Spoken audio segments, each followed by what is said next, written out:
Welcome back to Discus Talk. Today we're going to talk about how to set up discus tank. We're going to talk about how you want to set yours up depending on what you expect from your discus. And we'll give it, and I'll walk out to the fish room. You guys are going to get to see the fish room today.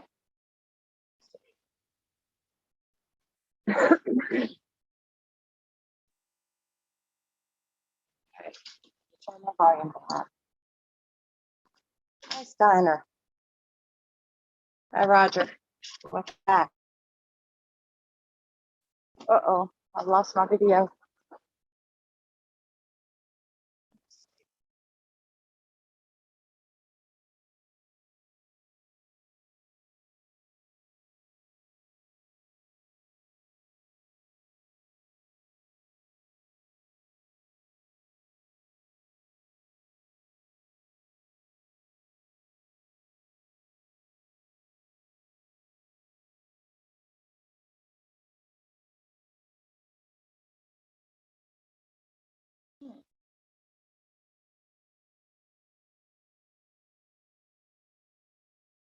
Oh, there I am.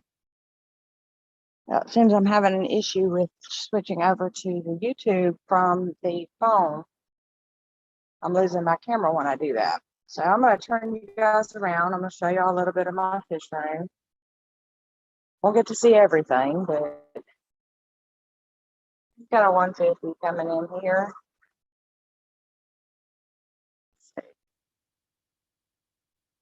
Some grow outs, some that need placement sitting in this tank. This is one of my guys. A couple of them. Maybe tanks.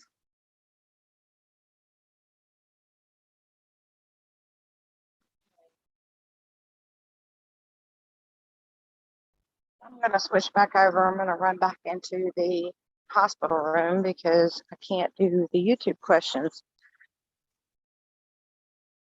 So let me walk back in.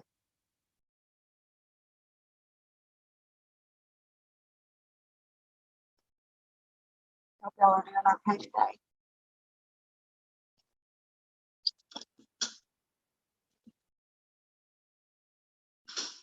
So, one quick stop. This is my center tank. You can see these guys are getting pretty big. They still got to grow a little.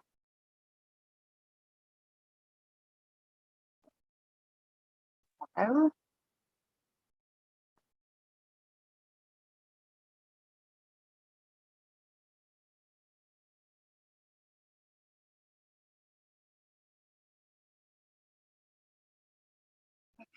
Pull up my YouTube, guys, so give me just a second. Now you guys saw, I kind of wanted you to see the kind of tanks that we have our grow outs in. There I am. It seems I'm having an issue with switching over to the YouTube from the phone. I'm losing my camera when I do that. So I'm going to turn you guys around. I'm going to show you a little bit of my fish room. Won't get to see everything, but kind of want to coming in here.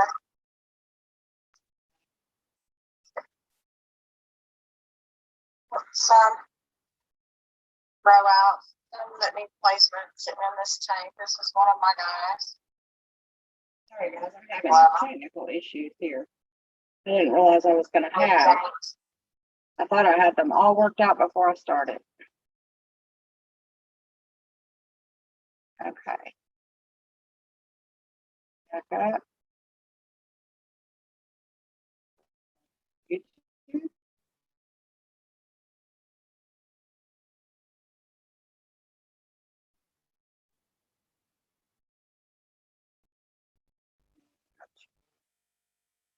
All right, give me 2 seconds and I'll be back with you guys on the YouTube channel.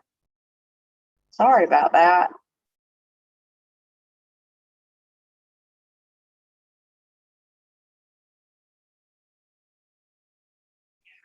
Okay. There's the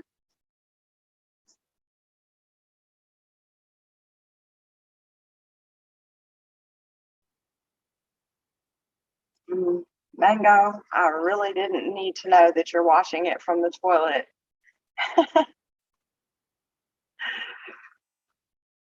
Oh, thanks, guys. Francis, it's nice to see you. Welcome, guys. Okay, what I was saying is you need to know what you want to achieve with your fish before you set up your tank. If you're wanting to have 6 and 7 inch or more fish, and you're getting 2.5 inch to start, you really have to go with a bare bottom tank. And the reason is you need to power feed them if you're going to get the fish like what I have in my big tank, in my stinker tank, and what I have in my fish room. If you go with the sand bottom, it's going to be too hard to keep clean. You're going to have an overgrowth of bacteria, which is going to cause issues with your fish. Gravel is a big no-no with any discus. Gravel hides everything. You really, really cannot get it out without actually just moving it all completely around. And that becomes a hassle. Nobody wants to do that. Sand is easier because you're picking up the sand, you're sifting through it a whole lot easier so you can keep it clean. But too, with a planted tank or with a sand bottom, you're still going to have that bacteria sitting in the bottom.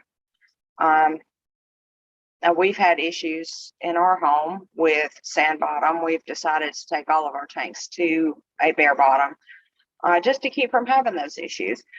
Now, if you're going to get your discus and you just want them to grow up and be, 4 or 5 inches, a planted tank, no problem. Sand bottom, no problem. But if you really want the big discus, you really, really need to look at that.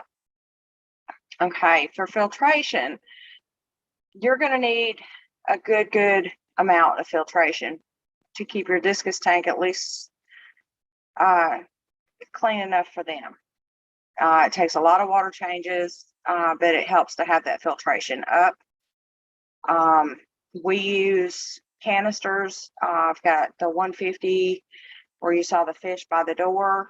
It has 2 canister filters and at least 2 sponge filters inside the tank to help keep that water filtered good.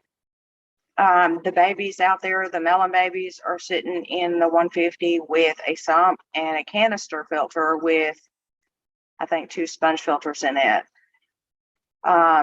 Some of our 55 gallons that have smaller babies, we have at least 2 sponge filters with 1 canister.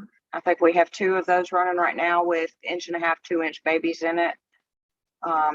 Those both are obviously overstocked because they are smaller fish, but we run extra filtration. I'm not going to go into, you need an FX6 or you need this or that. I'm not going to do that because that's up to you. But you need to keep in mind that there is no such thing as over filtering your tanks with a discus. So if you want to go a little bit higher, a little bit better, then by all means do that. But keep in mind, you're going to be feeding a lot. You're going to be changing a lot of water. And plants get in the way of trying to keep that clean. I really wouldn't run babies even in a planted tank, maybe with sand if you want to do sand, but I really wouldn't do babies with a planted tank because of the amount of food that can get under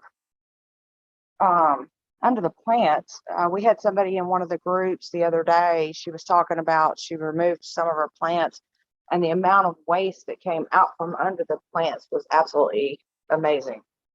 And that happens anytime that you have a planted tank. I have seen people do a bare bottom tank and then do plants in pots, and I think that would be okay. Or even attaching plants to driftwood would probably be okay. But I like to think, the dirt, the sand, and all of that, that's where your bacteria grows. You really, really want to try to stay away from having that much of the bad bacteria in your tank. You guys have any questions on that?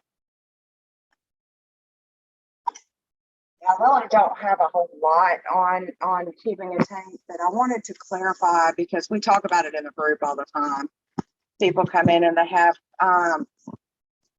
they have the Planet tanks or they have the gravel, and people tell them, you need to get rid of that, but they don't understand why. And people don't go into it. Oh, well, rocks aren't good for discus, or Planet tanks aren't good for discus. Yeah, sketchy. I actually like some of those. I've seen them. They look really nice. But nobody explains why the rocks aren't good for discus. But I can give you several reasons. Rocks hide the food underneath where the bacteria can grow on it. It's nasty, it's dirty. There's also the aspect of the rocks get chipped, which can leave them sharp. And let's say your discus has an edge and it just runs across the bottom. Well, you're going to have a cut discus. And scratches are not, they're not good. You don't want to have scratched up discus. I've seen people with lava rock in their tanks. I don't like the lava rock for the same reason. It scratches the discus. Discus go to flick on it and they get scratched up. And you really, all of this is stuff that you need to think about when you're setting up your discus tank. You can't have everything that you want. Well, I mean, you can, but on the flip side, you'll have some damaged discus and scratched up discus, or some that are just not healthy. If you want to have a Planet tank and you want to have jumbo size discus in it, 6, 7, 8 inches, buy them at 6, 7, 8 inches and put them in your Planet tank. A 2.5 inch fish, if you want it to be 6, 7, or 8 inches, is going to need to be in a bare bottom. It's going to need to be fed 5, 6 times a day. It's going to need 50% water changes every day or every other day. If you want to have the big ones, that's what we did with ours. We have, quite a few that we brought in. They were 2.5 inches. We've power fed them. They're at, 7, 6, 7, 8 inches, depending on male or female. Y'all, I got a female in here. I swear it's probably 7.5 inches. But you need to really look at that. Do you guys have questions? Sketchy, you just joined us, I know. Sand. The sand that people are recommending the most is the pool filter sand. I wanted to mention that. I don't use it because I have the bare bottoms, but a lot of people recommend that. It's the cheaper way to go. It's a cleaner sand, from what I understand.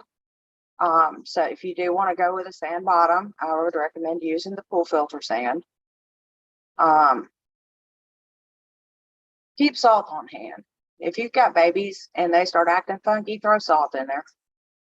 Do use some aquarium salt in.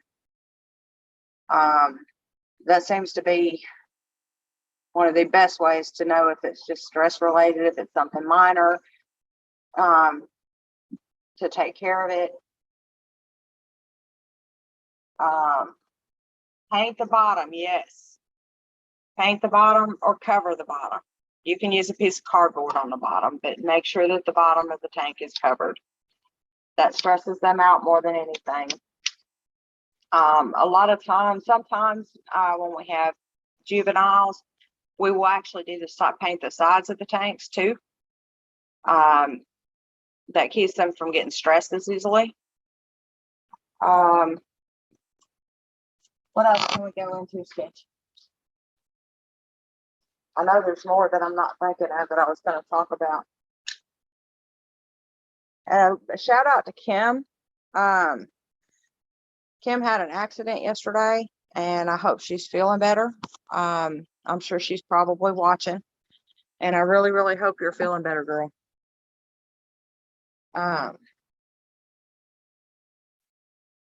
And today is my daughter's birthday, my oldest daughter.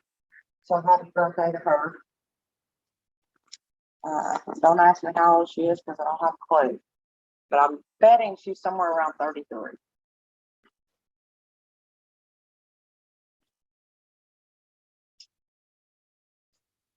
All right. Oh, you guys see my puppy dog pictures? I've got puppy dog pictures. Y'all keep in mind that the YouTube is about 20 seconds behind me. So I'm actually watching what I was doing a few minutes ago. Anybody got questions for me today? And it doesn't have to be on just the tank or, tank setup. It can be on just about anything. And Mango Lucy, have you subscribed to the channel? If you haven't, go ahead and click that subscribe button. I don't need to know where you're watching at, but yeah, go ahead and subscribe.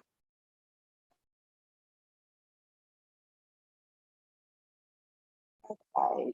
Danielle, it's nice to see you again. I know you've been with us before. Steiner, I think this is your first time joining us. And I say us, it's just me today, but it's not always just me.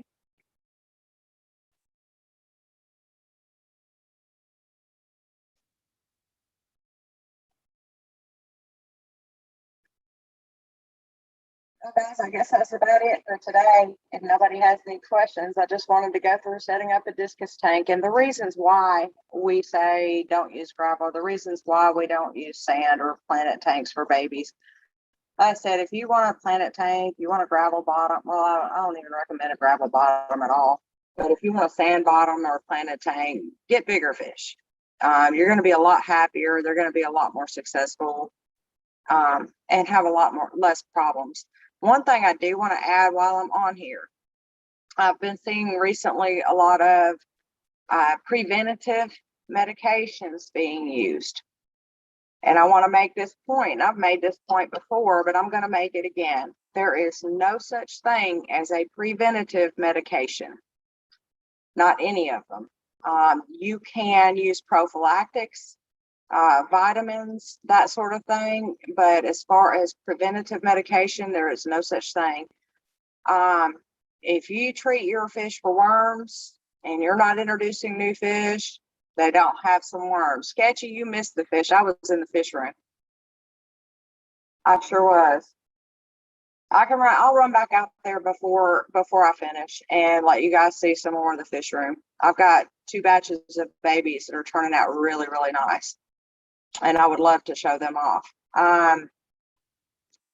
But as far as that, prophylactically, I use vitamin C supplements, which I've told everybody, I think I've got it in every group, to use the stabilized vitamin C, and I can find it on Chewy. It's made for rabbits. But I put that into the beef heart. You can also soak your brine shrimp in it, feed it to your live worms and that sort of thing to help boost immune health. But the biggest prophylactic for discus is water changes. You keep their tank clean, their immune system will keep everything else in check. There's no reason to deworm your fish once a month. There's no reason to PP your fish. There's no reason to do any of that. If you keep them healthy to begin with, you don't need a treatment. It's that simple.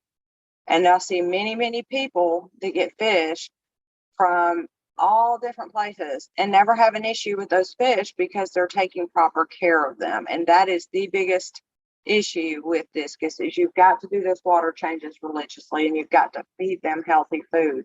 And by healthy food, I mean a variety, not one food, but different foods. Colin, the temperature of my tanks is 86 degrees. That is 30 degrees Celsius. So I can't remember. I think you may be in somewhere else.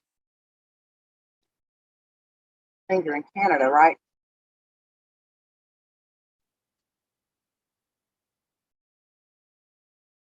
Let's see. All right.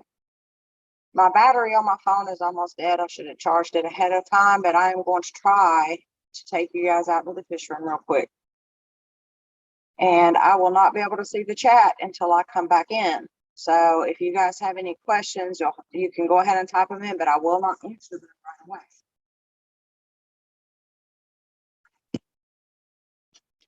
And if you ask about a specific tank, please be specific.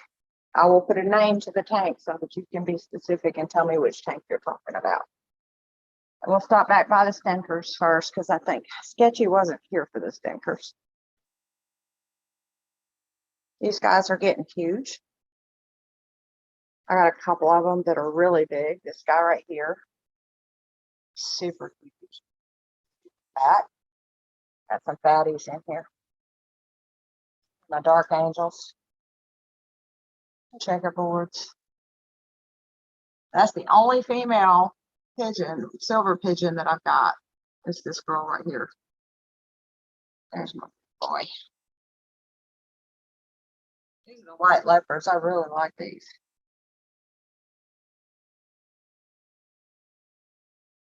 This one looks really nice. Okay. Go back up, and we will go to the fish room.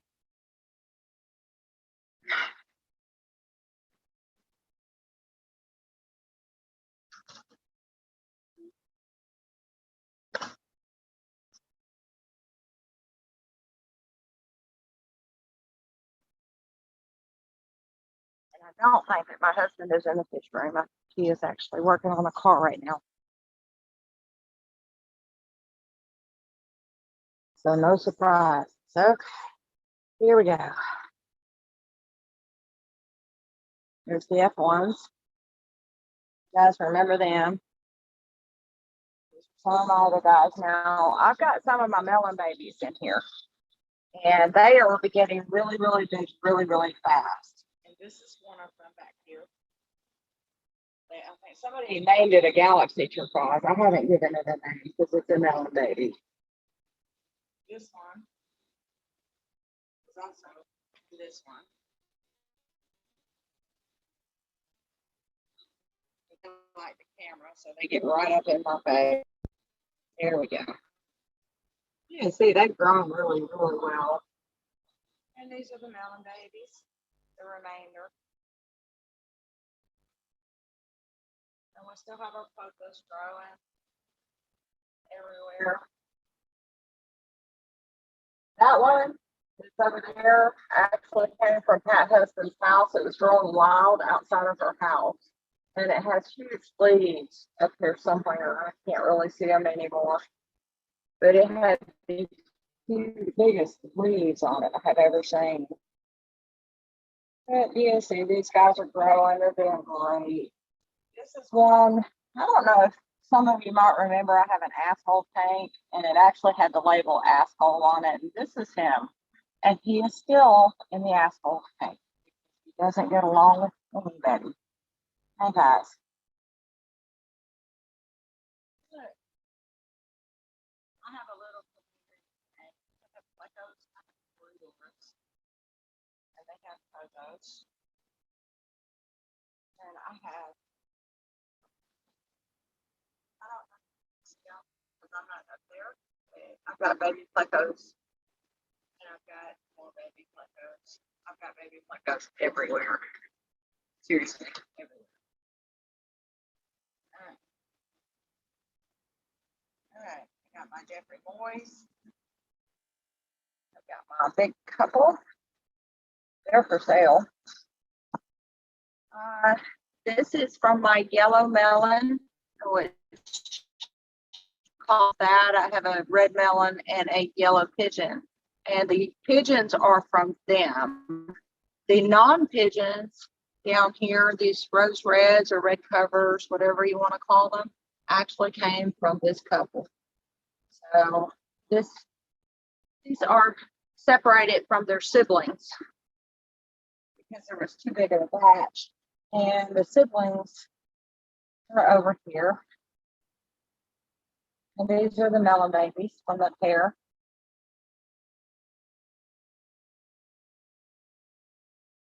You guys have seen the drama queens in the house. These are their parents. And oh, I wish I could zoom in. I can't zoom in, but they're sitting on some very, very dark eggs right now. This is an experiment. They have eggs. They're not supposed to have eggs. They're in tap water, so they probably will turn white. This is also an experiment. She came from my other melon couple that produced the non-pigeons. So I've got her with a non-pigeon male to see what we get from that pairing. And everybody remembers the fish that was shown, the cobalt that they showed in Simply Discus that had the stripes. Well, there's my pigeon. I can't get her to turn. I don't think she's going to. So that you can see, she's got that stripe on the side. And that's kind of like what that cobalt had.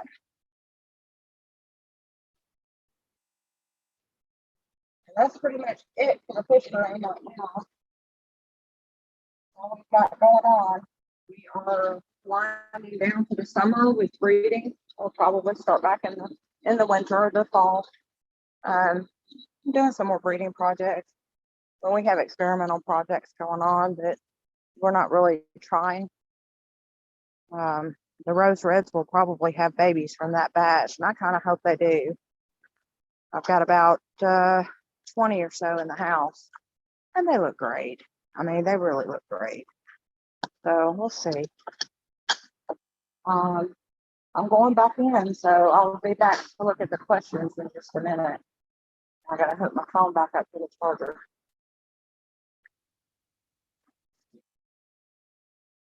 I'm gonna show you the Rose Red babies. These are the guys that are my drama queens. Every time I do a water change, they turn black and hide under the filter. They're looking good in here. They're going back out to the fish room soon.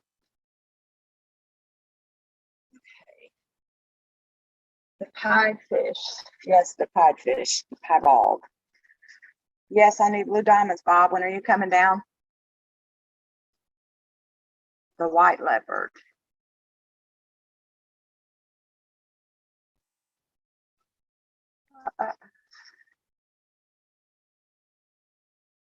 Thanks, Sketchy. Actually, we've got a 150 that's not in the fish room yet. We're gonna need it for the fry. I am not grooming any discus for the competition in 2022. I have too many plans for Vegas while I'm there. The last thing I want to do is be tied to the show. So my husband and I have some plans for some things we're going to do while we're there. The Sketchy, weren't you looking for some fish? You need to come get some. I'll give you a good deal on them.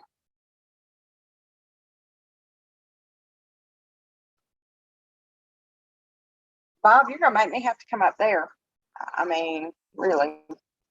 You got too many fish. I got to come get some.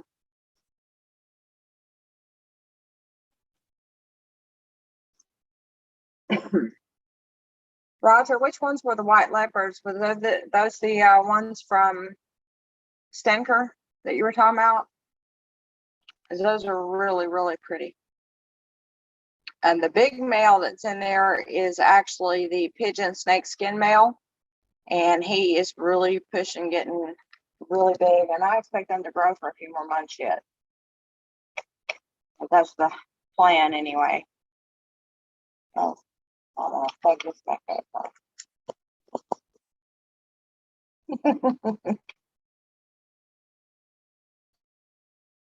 That couple that I've got, man, they put out probably 100 babies, and they're giving me the Rose Reds and the melons. And some of the melons are gonna be the checkerboards, and those Rose Reds, oh my God, they're freaking gorgeous. I was kind of surprised the first time that I got them from a melon couple, and I think the very first batch, I think we had a snakeskin in, and it ended up being a cull for gill plates. And we haven't seen another snakeskin, but I have gotten tons of the Rose Reds. We've been calling them red covers to keep them separate from the Rose Reds that we've got when we talk about them. But they are just really producing some really nice babies, for sure. All right, guys, any more questions before I sign off today? I'm glad I got to show you guys the fish room. That's been an ongoing ordeal of trying to get the phone out there. And the only thing I still got to fix is how to be able to see the YouTube while I'm talking to you. But I'm going to work on that here. And we may do another live stream tomorrow. That was going to be a surprise, but I'm going to go ahead and throw it out there. There may be another live stream tomorrow. And I may have a special guest, or I may just have somebody y'all all know. But we'll see. And Sketchy, it's interesting watching what they throw, because you never know what you're going to get. We've got that blue scorpion snakeskin male out there with a cobalt female. We're really going to push them pretty hard in the fall. and see if we can get some babies from them, because they are really nice and they make a really good couple. I'm really hoping we get something from them. Roger, you're welcome. I appreciate you coming to all the live streams. I'm probably going to start making a few videos separate from the live streams to post up. So definitely be checking back to the channel. As always, we need more subscribers. If you guys want to share the page with your friends, with your family, with strangers, I don't care. We do need the subscribers. I didn't think we were going to, but we do. But yeah, I think that's about it for today, guys. And I'm going to sign off and go grill some steaks with my husband and maybe make some baked potatoes. So you guys have a wonderful rest of your day and a wonderful rest of your weekend. And maybe, possibly, we will see you guys again tomorrow. Bye, y'all.